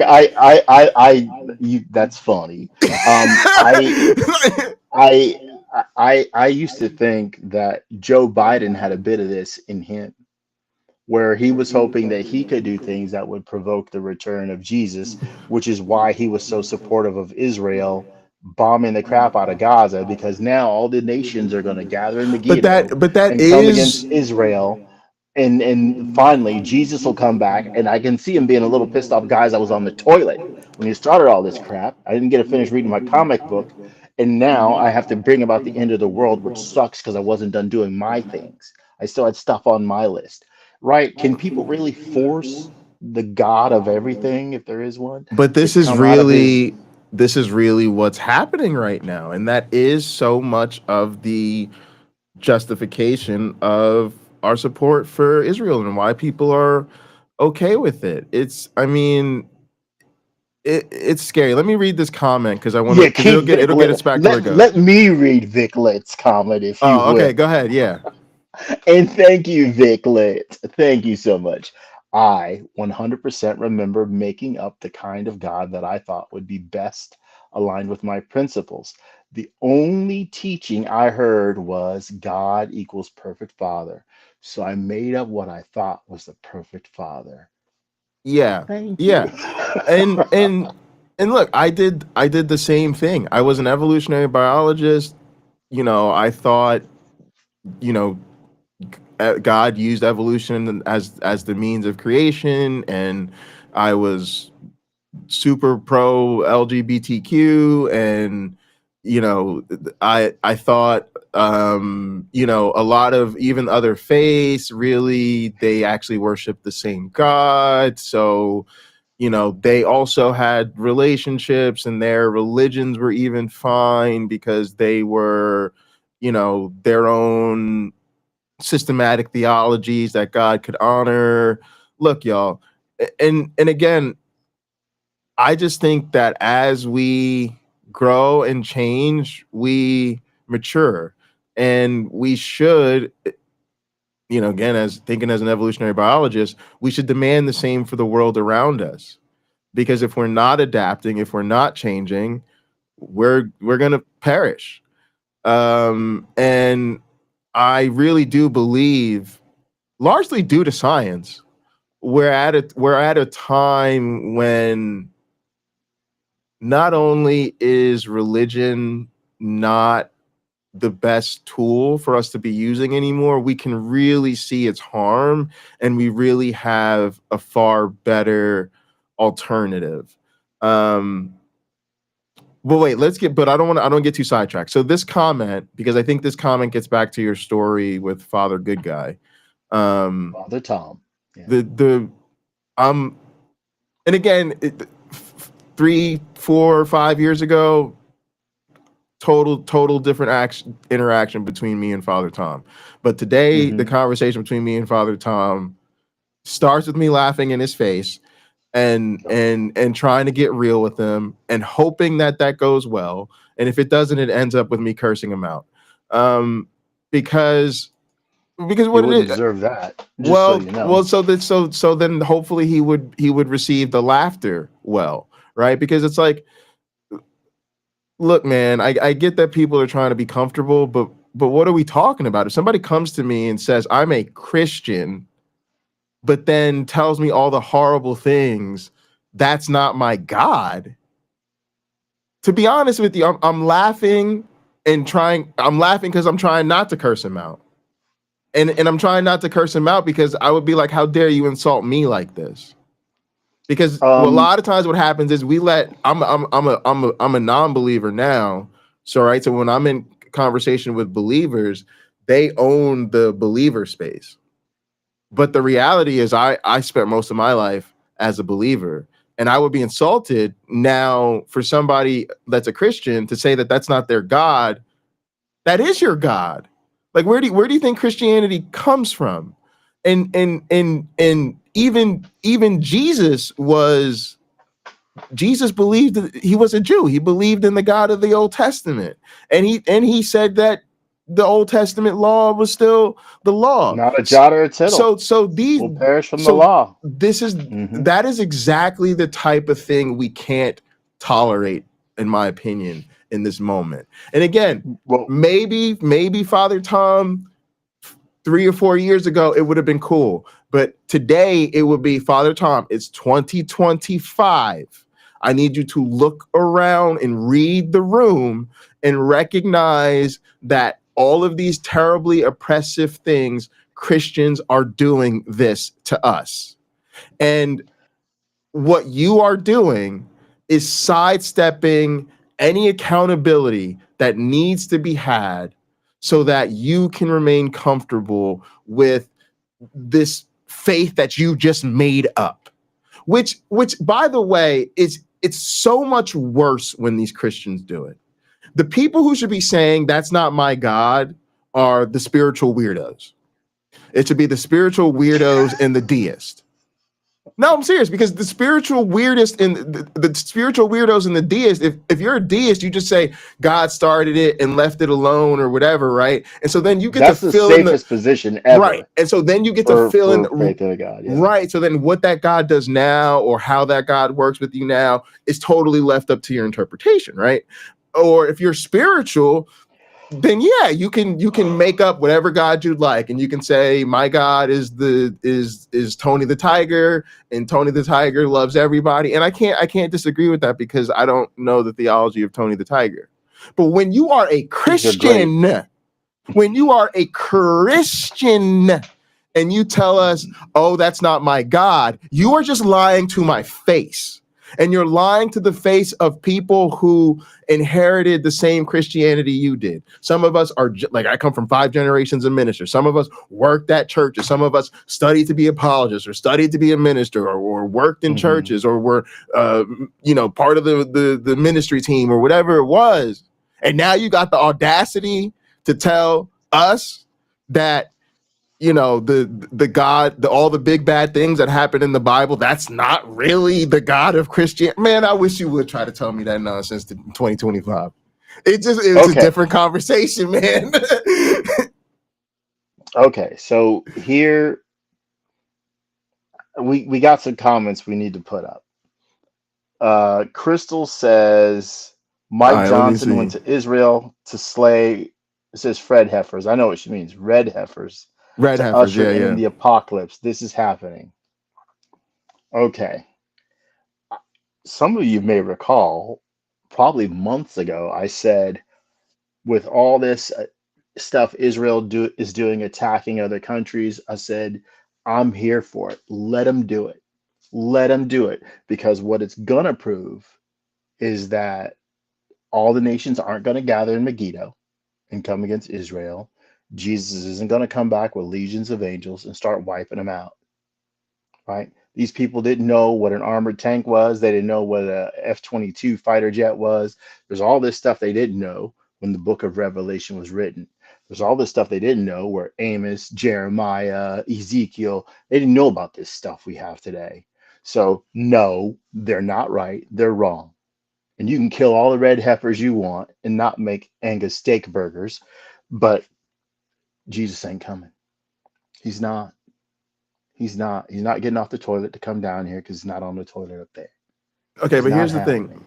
This is But the to me, this is the cruelty of continuing to reinforce the main character syndrome of religions that have no basis in reality. I don't think you'd be able. I don't think you. I don't think you mean that. I don't think you could do it. I think that's a. I think it's nice rhetorically. You know, it's a fun argument. Hey, let them have it, and then we'll see what's really what. But the only type of people that really want to say, let's see what happens, is Jim Bob and Andrew Wilson and other fascist right wing Christian nationalists. Why? Because I'm not willing to slay a single mouse, and I hate mice, over this religious bullshit. And I certainly know the only way to establish the conditions that these religious nut jobs would need established so that we could trigger the win condition. Let's talk about gaming. So we could trigger the win condition of Jesus's second coming, okay, would involve the displacement, destruction, and slaughter of so many people that it shows exactly why we can't play these games with these people. And here's the thing too that's really weighing on me, y'all. The reason I'm so like this lately is because I think we have even stronger obligations than they do. If you're a right wing nut job, you're too far gone, you're off the reservation, but you're literally trying to bring about the apocalypse, you're a threat to humanity. All these people on the left, I got a problem with them too, because again, they're just endorsing the same thing. But apparently, I at least have to go along with the idea that they're sincere, that they truly do identify as Christians, and they truly do worship Jesus and believe the Bible is basic instructions before leaving Earth. Okay. Well, if they think that, guess what? My black ass doesn't. And as a non-believer, yeah, I don't think any of y'all have the right. I think the idea of chosen people, salvation, holy land, I think all that shit is psychotic. And the same way, family values is just code for patriarchy and bigotry towards LGBTQ folks. You know, all of this chosen people, chosen lands, holy land, God's plan, da da da da da, is just coded for genocide and you know, becoming colonial settlers or whatever, which ultimately is literally leads to that AI trope that Trump sent out, where we're gonna, you know, build Trump Plaza casinos on the Gaza in Strip. Gaza, yeah, that's Yeah. ridiculous. So to me, those of us that are really secular people have to really see what's happening in this moment right now and say, nah, we got to stop playing with Christianity. We got to stop playing with religion. And yes, and I'm sorry, but for me, yeah, it's that does mean being willing to get uncomfortable with these really nice Christians, because I have to be honest with myself, and that's to say, I don't see how we can really stop this thing without dealing with the fact that Christianity isn't true. And I'm really sorry that means all these nice Christians are going to have to get uncomfortable. But honestly, I don't feel that bad about it because, again, if you convince me that you're sincere, you've also convinced me that you fail to function as a full adult. And there are a lot of hard lessons I had to learn in life. And I don't think I'm necessarily all the way always a high functioning adult. But I had to learn the lessons about I might be wrong. I had to learn the lessons about, needing good evidence for things. I had to learn the lessons of having problematic associations. I had to learn the lessons about the consequences of putting my loyalty and my relationship with people before my values. I had to learn the lessons about the consequences of overlooking abuse and overlooking the oppression of other people to maintain comfortable. So really, all we've been doing is sparing these people from maturing. And Hmm. right now, it's like, look, unfortunately, the world's going to hell in a handbasket in real time right now. And Christians are constantly pouring fuel on the fire. So I too wish this was not the case. I wish we did not find ourselves in this state today as we do, but we do. And so standing on the sidelines, clapping about Jesus on Sunday morning is just not a good look right now for me. I do want to review their clip, but I'm gonna let you go ahead and say whatever, and then we'll Oh try yeah, to. yeah. There's a clip, right? There's a Um, clip. It's not too long. It's not a long clip. well, I obviously we're both saying important things. We're both saying things that matter about this. Our approaches are different, and I think you make some good points, um, especially your last one about maturity. In a way, it's a comment that is sobering and hurtful. Sobering to me, right? Because my position is often, let me support the good I see. Well, that also does mean to some degree that I am turning a blind eye to all the stuff that I don't know that that person is believing about that faith, right? A person may very well be kind and generous and loving and sweet and all the Jesus stuff. They're ticking every box that's possible in an American society, except for selling all they have, right? Maybe they're doing all of that, but that person also is anti-LGBTQ. Well, what about the loving your neighbor part? No, I do love them. They're just going to, and we've all heard the end of that sentence out of people. God hates them. I don't hate them. I I think it's hard to view that as a position that I could never hold that position. I just couldn't. I am lucky enough to have people in my life from diverse backgrounds, and I realize the value of that, right? I don't have an issue at all, not even a little bit, with a trans person. But if I met someone from one of these countries where people could still own slaves and they had one, I I would be jumping across the table saying, "What the heck is wrong with you? Why would you own another human being?" I'd be up in arms about it. But with the average believer, well, the Bible condones it. It was my aunts, my own aunts. It was different back then. And I could pretty much say what I want to in my reply, right?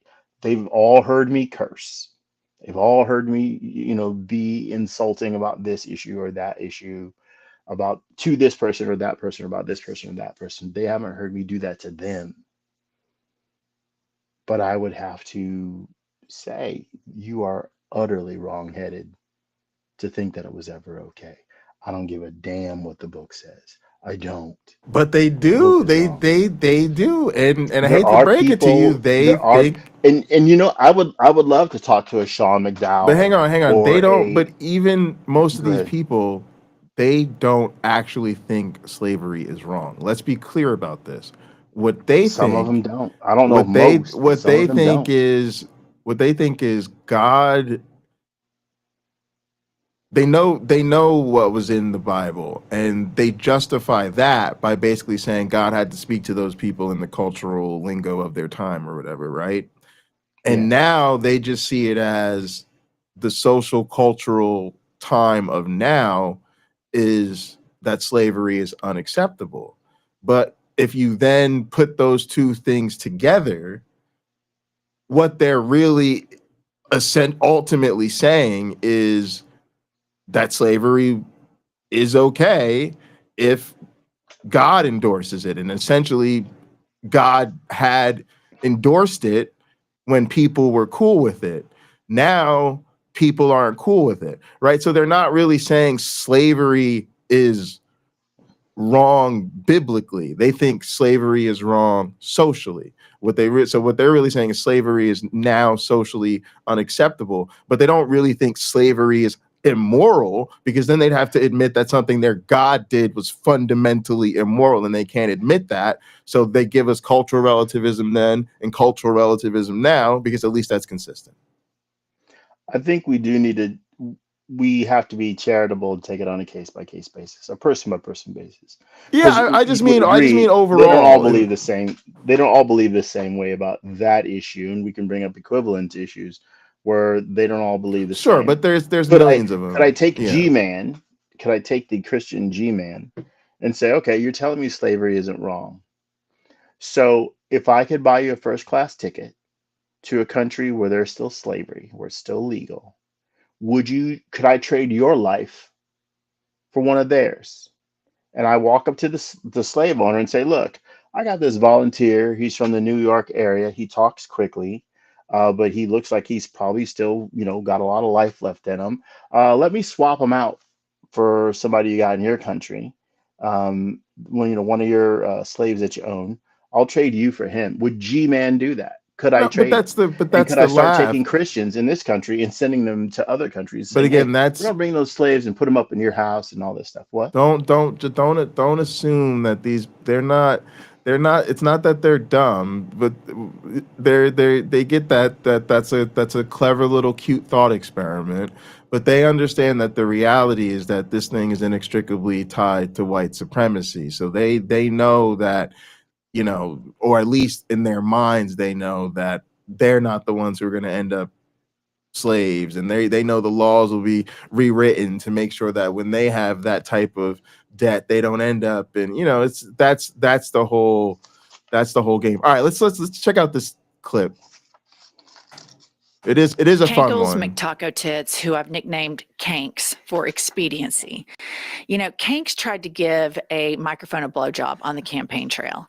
He has a cult that's deeply attracted to him, yet they probably need him to be beefed up. So his photographs are constantly photoshopped, and then they're disseminated through the cult. So this headline will come as zero surprise to anyone that the Daily Mail, of all places, is reporting that a secret gay sex scandal explodes in Republican Party as closeted congressman who's engaged to a woman is accused of sordid double life. Let's read the excerpt. A secret gay sex scandal has rocked the Republican Party. I want to remind you that's the MAGA party. Right.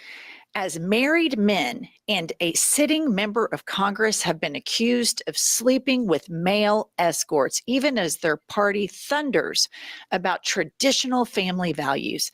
In candid interviews, young, muscular sex workers in Washington, D.C. described a booming business fueled by Republican MAGA officials, from state lawmakers and high-powered lobbyists to federal government staffers and at least one congressman.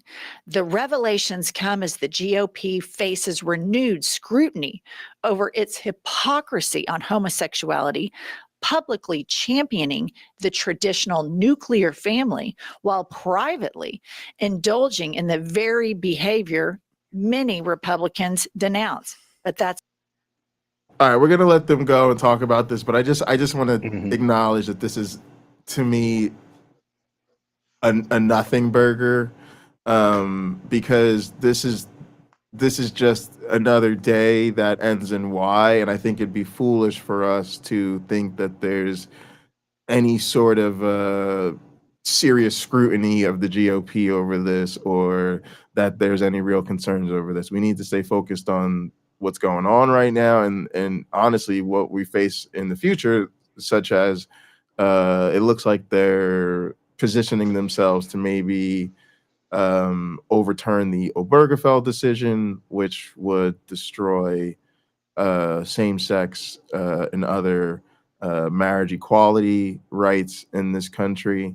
The thing that's just so interesting to me about all of this is, again, that fact, the fact that it's just, this is such basic stuff, and then we're going to talk about it. We're going to do this whole thing. We're going to talk about the sort of right-wing Christo-fascism behind all of this, but we're going to do so in a way that makes sure that we don't ever say anything that might make Christians uncomfortable or talk about whether or not this religion is true.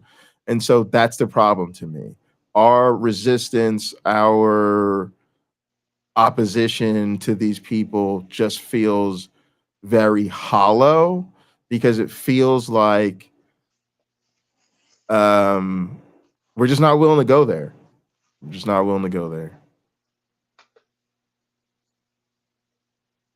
It's not all. Pop it up. One DC-based male escort described having a 2-year relationship with a sitting Midwestern congressman who, during that period, had multiple serious girlfriends. The 29-year-old sex worker with the boy next door looks described dinners at downtown DC eatery Butterworth's, a popular MAGA haunt, followed by late nights. He told the Daily Mail on the condition that neither man was identified. The unnamed lawmaker is closeted, cautious, and carried the weight of a public image that left no room for who he really was, the escort said. It's gotten difficult to ignore the dissonance between the man I know in private and the votes he casts publicly. He said the Republican is now engaged to a woman. Last one, another escort, a 35-year-old with chiseled features and a bodybuilder's physique, was also candid. He described officials in the federal government, a state senator, and lobbyists among his clients. And so, for those of you that listen to the real news, you would know that Grindr crashed at the RNC, when everybody had maxi pads on their ears and were singing God Bless America and bopping around with Kanks. All right, if you guys don't know exactly what she's talking about, so Grindr is the gay version of Tinder, online dating app, and their servers crashed during the Republican National Convention because of the increase in activity. And then the maxi pads over the ear thing was reference to when Trump got hit with the glass during the assassination attempt, and had to wear that big bandage on his ear, or he didn't think he had to, chose to wear that big ass bandage on his ear. No. You know, they were all wearing these huge bandages in solidarity. Is contagious. Yeah. All right. So that's what was going on there. I got to be honest with you though. It just, the whole thing, it's like, this is what I mean. It's like, is this the analysis we're at? Where like, it's like, hey, did you know, like, the right wing, they're like closeted? I mean, it's just, this is just rampant. It's who they are. It's what we there's so many of these exposures, but that's kind of what I mean. It's like, at some point, when are we going to talk about the fact that it just, why do we still have to tolerate this? This is. Well, we could stone him, but that would be illegal because it's murder now. No, let me put my problem this way. Part of the problem with privileged white people being the I call them the thought leaders, but basically the ones who are hosting and have the platforms that are used to frame the public narrative, right? And so it's important. We want these platforms to grow. We need there to be more leftist progressive voices, and that is happening, right? Midas Touch is the biggest podcast. That's a big deal because it means they passed Joe Rogan, which means the biggest podcast is on the left as opposed to being on the right. That's a good thing, and we want more of that. But part of the problem is that reinforces the privilege, because now you create a class of people who don't have real jobs. Their jobs is to come online and talk about issues in the news with the world. Okay, fine, cool. But now you get so comfortable because so many of the things you talk about and you deal with don't impact you or affect you or otherwise cause you to be disruptive. And so it's like the people who bring these stories to us, I hate to say this, but they have gotten so comfortable with, yeah, Christianity leads people to hate LGBTQ people, and hey, then a lot of the actual right wingers, they're like closeted about it, and so they just keep crusading against queer people in the name of Jesus. Oh, and I'm a Jesus believer too. It's fine, whatever. Like it's just it's just weird. That's all. It's just weird that I don't know why. I don't know why, but we're not motivated to say, hey, I think this isn't true. And honestly, it makes me feel like we're just in an abusive relationship with Christianity. And we're just stuck in this abusive relationship. And there's only a few of us that are really willing to call it out for the abusive relationship that it really is. And then we get ostracized because everybody else is still so themselves stuck on the mask and so afraid of these people that they're more uncomfortable with the people that will call it out than they are with the actual problematic behaviors in people themselves. And that's what it really feels like we're at. We're really at a moment, and there is a shorthand for this. We say people hate liberals more than they hate fascists. But that's kind of the flavor of the soup. That's where we are in the United States of America. Yeah, it's crazy. So They all. Go ahead. that's a pretty powerful statement. I think a lot of people are happy to participate in the fascism because they don't know what it is. Or they think, well, I guess it's like one of those movies where the hero bails out of the car just before it crashes into the enemy. And they think they can do that safely. As opposed to saying, Yeah. you know what, there's got to be a better way. And someone's fist beating up on society isn't necessarily the way it gets done. There's bound to be some sort of educational means or a peaceful means that will reach people. However, I don't mind saying this. I hate that I have to say it.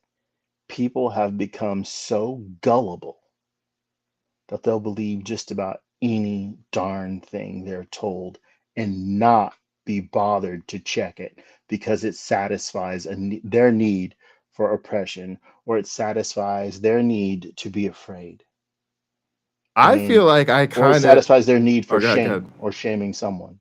I feel like I'm Mhm. starting to see a really effective path. It's just people won't take it. We just need to. It's like a twofold thing. One, you just have to tell people they're wrong, and then essentially get willing to be dismissive of them. Like, I mean, at some point, it's like it's just laughable. Like, listen, we evolved, folks. We evolved. Like we know we can literally explain the origin of our species, y'all. It's ridiculous to think that we're created. Ridiculous.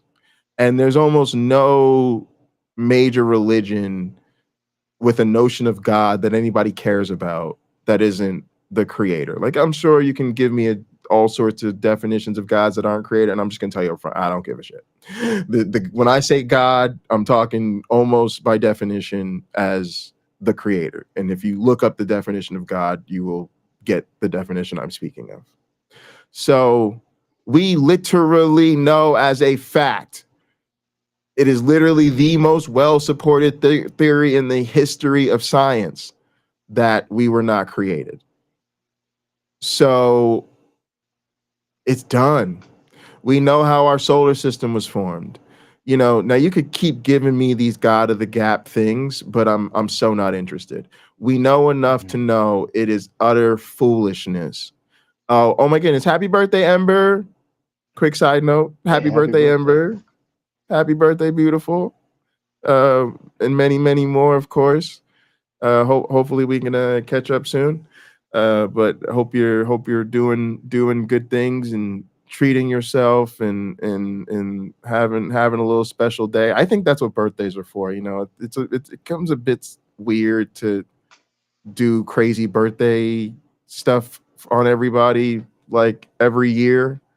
I got a big one coming. We get a big one coming up, you know, those decades or whatever, you know, do something. But every birthday is like a great excuse to just have a self-indulgent you day.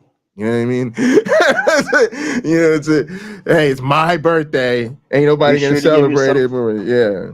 Be sure to give yourself more than one per year. Do all your favorite things. Yeah, you definitely should do more than one per year. All right, look, let's let them roll.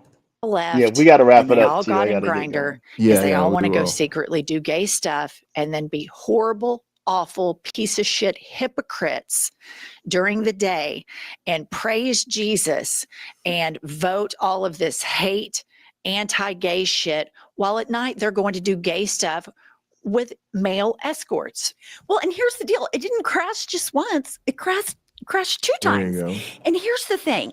We have been sitting in these chairs from jump saying, if you're talking about how anti-gay you are all the time and how strong your family values are, 100% you're closeted. And here's the thing. I couldn't narrow it down. When you're reading this, I'm thinking, okay, who could it be? Because we know, I mean, Laura Loomer outed Lindsey Graham. So we know, but he's on the East Coast. So I'm thinking, is somebody on the East Coast think Louisiana is Midwestern? Like, I don't know. It could be so many people. Well, I mean, there's no question. This was a congressman, not a senator, that they were talking about. And so there's some sleuth. There's some sleuthing that can be done. We're too busy filming these iHip Newses to do it, but I believe in you, patriots and gaytriots, especially the gaytriots. 100%. I believe that the loud and proud gaytriots that listen to this here very podcast every day will get to the deep, dark bottom of this. Here's what we know. Midwestern congressman votes MAGA, is MAGA, has many serious girlfriends, and is now engaged to a woman. You guys cast a net, report in the comments section. Let's pontificate and figure this out. And here's the thing. In a normal political climate, I would have empathy for the struggle and the plight of young men and women that are born into crazy religious families, and they've had to suppress who they are, and they hate themselves, and they've gone to the pulpit, and it's this hellfire damnation. The gays are our number one agenda. We're against gay marriage. That's our number one thing. And I have empathy for a young gay person that might feel closeted and scared and might have a lot of self-hatred. When we get to this point where you're this brazen, where you're actively voting against something that you're secretly doing, and there's this many of them, I say fuck them. I am so sick of the beating up on the LGBTQ plus community by white Christians. It is abhorrent. It has been decades long, and MAGA has brought it back up. They talk about, oh, with these drag queens, we're so upset about these drag queens. I have breaking news. JD Vance is a drag queen. There are photographs of it. He wasn't a very good one, but he still goes out in drag with the smoky eye. And so Donald Trump wears, no drag queen would ever dare not blend their makeup. Well, of course. But like, this is the biggest drag administration I've ever seen. I haven't even started on Kristi Noem, who's now doing an arts and craft project down at the border, painting the fence black. And I'm like, wait till they find out about gloves. You guys, this hypocrisy. All right. I'm gonna stop there. Y'all should check it out, just because I want us to be able to talk about this real quick, and then I know we gotta wrap. She's sitting next to a white Christian, and Someone that in white the comments. Sorry to interrupt. Someone in the you're comments good. said she deconverted. That woman is also known as Pumps, but I think her name is Angie. Pumps stands for Princess Pumpkin Tina. I watched a lot of iHip news, so but go on, talk a lot. Who deconverted? The woman with the glasses. I thought she was still a Christian. That's what someone in the comments said. Our comments said that she deconverted. I think she deconverted from the. Oh, she's not a Christian at all anymore. Okay, that's good. So yeah, this whole thing that's good. Thanks for letting me know, AR. Okay, so she's not a Christian anymore. That's good. Yeah. So the thing is, we've gotta because it's the same thing. If she's a former Christian, that's cool. Like that's good. Same point though. We gotta be willing to call out that this stuff is not true. So I'm gonna talk quickly about both of their comments. She's the deconvert. What's her name? Pumps? Is that yeah? Pumps? Or I think her name is Angie. I don't remember for sure. She just usually is called Pumps. Yeah, I listen to them a lot, but I don't know their names. So Pumps is said, oh, if you are this way where you're obsessed with the LGBTQ and all of this stuff, then that's your top priority, then you're closeted or whatever. Okay. It's fun. It's fun. These stories are fun. Pointing out your enemy's hypocrisy is usually sort of a good time for some reason. But you don't have to be closeted or weird. This is the obsession. The obsession with queer people has always been there. It's in the book, and this is part of why I said what I said earlier about us needing to. We got to stop using the Bible for cultural currency, because we're asking people to be far more nuanced with it than they are in reality. The truth is, if you grew up, and I almost want to say with American Christianity, but it's really not true, because you have to remember our Christianity is very dominant. It's very deeply connected to the way white Christianity is practiced in Europe. Maybe it's not as extreme, but they're theologically and dogmatically they're almost identical. It's not like they have different doctrine over there. And then if you think about the missionary zeal and how missionaries have spread Christianity over the planet, it's like everyone's really dealing with this. And this obsession with queer people comes from the scripture. It comes from people believing God's will is that this is an abomination. It is unnatural. It is one of the most terrible, sinful things you can be doing. There's all sorts of commands about it. And God thinks these people should be destroyed. And people who believe are loyal to their God above all else. That is the problem. So it's almost to me getting to a place where it's irresponsible to pretend that it is some strange perversion of Christianity to be obsessed with queer people when it's actually just basic Christianity. It's what we all grew up with. It's what we all, and we all know that the people who scream about religious freedom and the right to practice their religious beliefs whenever they want to, we all know that when you see those conversations, bet on Black every time, because literally 9 out of 10 times that person wants to talk about why it's wrong to be gay, or they don't want to bake cakes for gay people, or they don't want to sign marriage licenses for gay people. And the other few times it's not that, it's some other form of bigotry, like, you know, women should really be homemakers, and making women career women is turning them away from their God-given purpose in life. Like, we already know it's sitting on some bullshit, but we just keep up with it. And then what she said is like, I have empathy.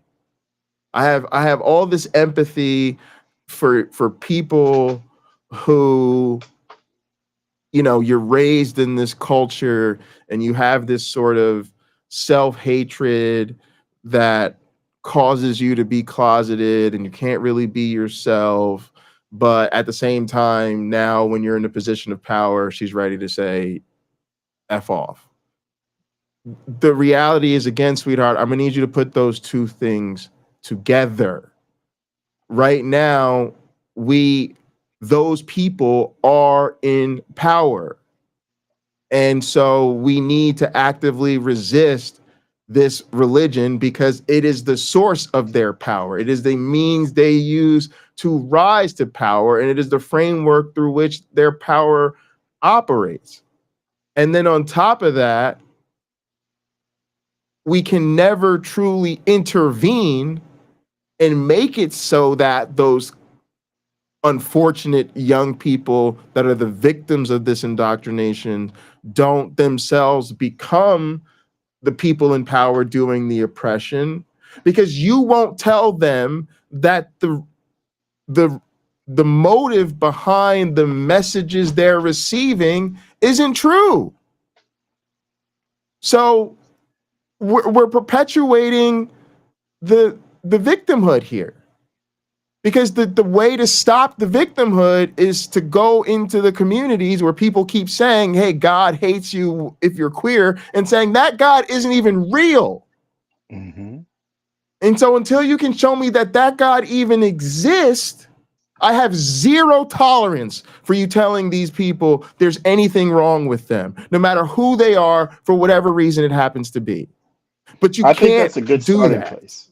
Prove to me, before I can join you, you have to prove to me it's real. And do it right now. Yeah. And then the thing is, if they're not gonna do that, then you leave them alone, you ostracize them. Because in other words, they have to face the social consequences. And when we move on, right, that's the thing that really gets people to change. Think about even why so many churches try to pretend to be pro-LGBTQ. They do that because society started to scowl so much at them, and we looked down at them, and then we left them behind.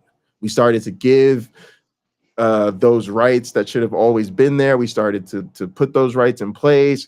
We treated the people who we knew in our lives that we loved and cared about. We said we're going to treat them like people we love and care about, and we just don't even care anymore what they have to say. That's when they start to change. Hasn't really gone all the way there, but at least we can move in the right direction. Same thing with racism. If it was up to the churches, we'd still be dealing with legal segregation. And church is literally the most segregated place in the damn country on Sunday. But the rest of us moved on and integrated and did what we had to do. And I think we need to do the same thing with religion, is to just say that stuff isn't true. I don't know why so many of these people are still in cults. but the rest of us are going to move on. And then eventually what happens is enough of us do that, that all of a sudden it isn't so cool to be in the cult. Right now, it's still really cool to be in the cult. And then even if you're not in the cult, you treat the cult members like it's still cool to be in the cult. It's time for those of us that aren't in the cult anymore to say, guess what? It's not cool to be in a cult, and Christianity is a cult. And with that, thank y'all so much for tuning in. It's been a long one, but a good one. Thanks so much, my one black friend. Thanks to the mods and all the viewers. Hit us up on Discord if you want to stay in touch, or gather if you want to come hang out in our virtual headquarters. Otherwise, be good to yourselves.